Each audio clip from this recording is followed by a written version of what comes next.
احرام باندھنے کا یہ طریقہ ہے. اس کے کئی طریقے ہیں، لوگ الگ الگ انداز سے لوگ اس کو باندھتے ہیں، لیکن اکثر و بیشتر ہم نے جو لوگوں کو دیکھا ہے اس طرح بعض اوقات لوگ احرام باندھتے ہیں، اس کو پورا ٹائٹ کرتے ہیں. یہ اس طرح ٹائٹ کر کے یہ اس انداز سے لوگ احرام باندھتے ہیں. لیکن اس میں بہت بڑی پریشانی یہ ہوتی ہے کہ انسان کی ٹانگیں زیادہ نہیں کھل پاتی ہیں. بعض اوقات کہیں چڑھنا پڑتا ہے، تیز چلنا پڑتا ہے، تو اللہ بچائے کہ اس میں انسان کی گرنے کا خطرہ رہتا ہے اس انداز سے.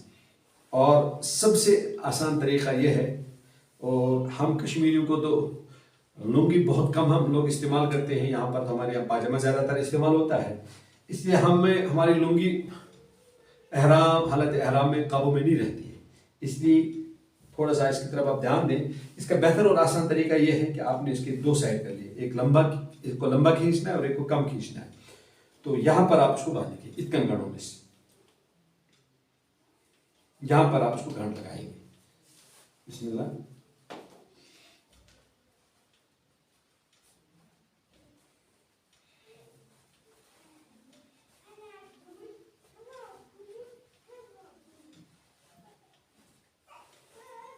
اس کو اس طرح باہر نکالیں گے اور یہ اس کو ٹائٹ زیادہ نہیں کریں گے. یہ پھر آپ اس کو یعنی دبائیں گے اس طرح. ٹھیک ہے، اب یہ تقریباً نہیں کھلے گی، اور اس سے بالکل ٹانگیں بھی تھوڑی سی زیادہ دور تک کھلتی ہیں. اور پھر یہ بیلٹ ہے، اور بیلٹ کو ہم اس طرح سے اس پہ باندھیں گے. ٹھیک، جب آپ نے بیلٹ بھی باندھ لیا اور یہ ہے اوپر والی چال،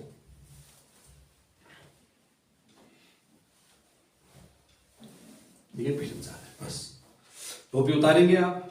ٹھیک، حالت احرام میں ٹوپی نہیں استعمال کر سکتا ہے. اب جب آپ نے احرام باندھ لیا، چاہے سری نگر میں باندھا آپ نے احرام، چاہے آپ نے دلی میں احرام باندھا، اب آپ نے اس کے احرام باندھنے کی 2 رکعت نماز آپ نے نماز شکرانہ ادا کرنی ہے، نماز پڑھیں گے. ٹھیک، لیکن ابھی آپ چونکہ نیت نہیں کر چکے ہیں، آپ یہ احرام کی پٹی سر پہ بھی رکھ سکتے ہیں یا ٹوپی بھی ابھی آپ پہن سکتے ہیں، چونکہ ابھی آپ کی نیت نہیں ہوئی ہے. جب آپ نیت کریں، اگر آپ نے پہلے نیت کی بعد میں نماز پڑھ رہے ہیں، تو ایسی صورت میں سر کو کھلا رکھنا ضروری ہے.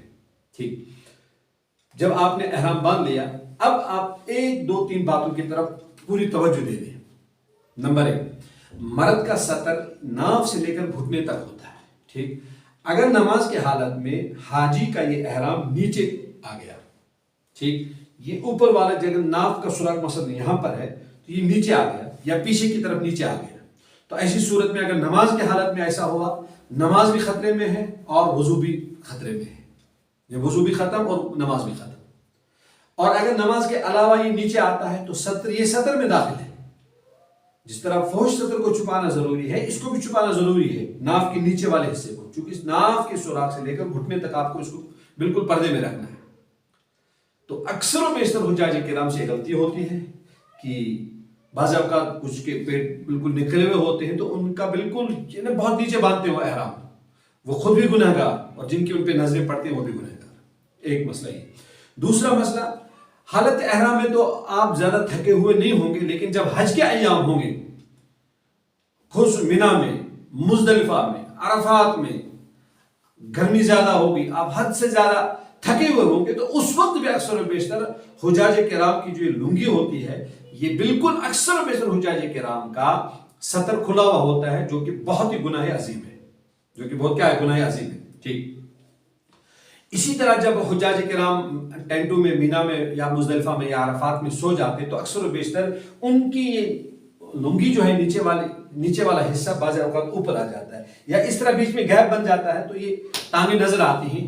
یہ بھی قطعی طور حرام ہے، گناہ عظیم ہے.